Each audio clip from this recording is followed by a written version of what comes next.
Yang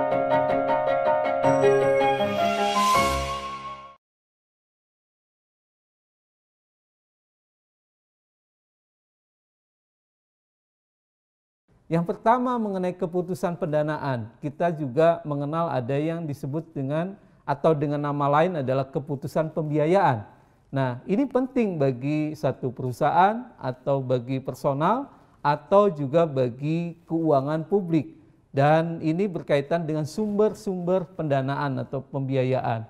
Biasanya perusahaan akan mencoba mencari sumber-sumber pembiayaan yang paling murah tentunya, supaya perusahaan bisa nanti menentukan biaya modal yang nantinya paling minimal dan tentunya profit yang akan diperoleh sebagai tujuan pengelolaan keuangan ini adalah profit yang maksimal yang nantinya akan berpengaruh pula terhadap maksimasi atau kita sebut dengan maksimasi kekayaan keuangan perusahaan.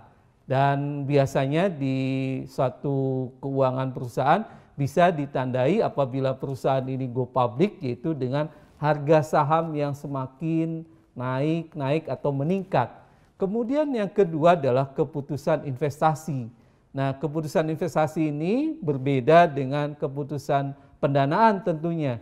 Keputusan investasi ini lebih diarahkan bagaimana keberhasilan mengelola dana yang ada pada keputusan yang pertama. Pengelolaan yang berkaitan sama investasi ini adalah bagaimana supaya investasi yang dihasilkan memiliki pengembalian.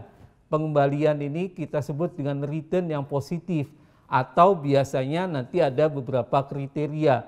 Salah satu yang biasa digunakan adalah misalnya bagaimana kecepatan pengembalian dari investasi atau kita kenal dengan payback period. Nah, ini sangat penting, yaitu seberapa lama kecepatan dari pengelolaan investasi itu kembali ataukah boleh dikatakan bisa di break even dengan berkaitan dengan investasi itu. Kemudian yang kedua yang kita kenal dengan net present value. Net present value ini berkaitan sama berapa sebetulnya nilai tambah yang diberikan dari kegiatan investasi kepada perusahaan. Net present value biasanya yang diinginkan oleh perusahaan adalah berkaitan dengan net present value yang positif. Apa artinya positif? Positif berarti perusahaan dengan pengelolaan investasi itu, dengan hasil investasi itu memberikan nilai positif bagi perusahaan. Yang ketiga adalah berkaitan sama internal rate of return. Berapa sebetulnya tingkat bunga yang bisa nanti digunakan oleh perusahaan nanti kalau misalnya perusahaan berpikir ataukah boleh dikatakan akan melakukan investasi itu, dan keputusan investasi itu nanti berkaitan sama internal rate of return.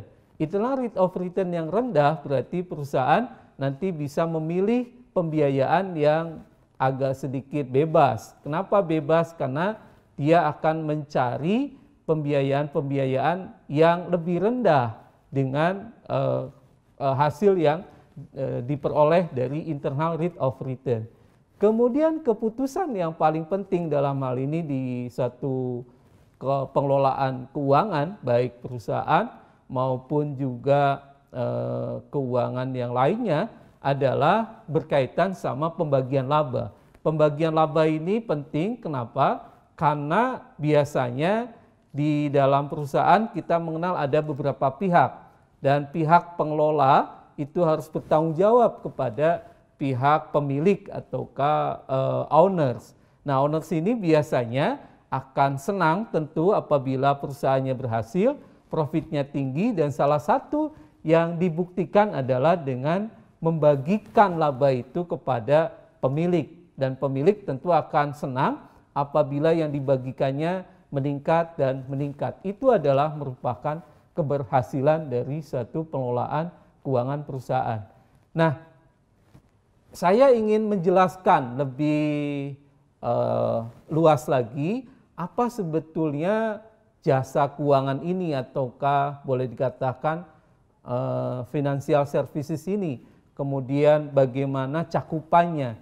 Jasa keuangan ini adalah merupakan bidang keuangan yang dalam hal ini memang didesain untuk memberikan semacam pengetahuan, ataukah juga jasa keuangan ini meliputi hal-hal yang berkaitan dengan produk keuangan.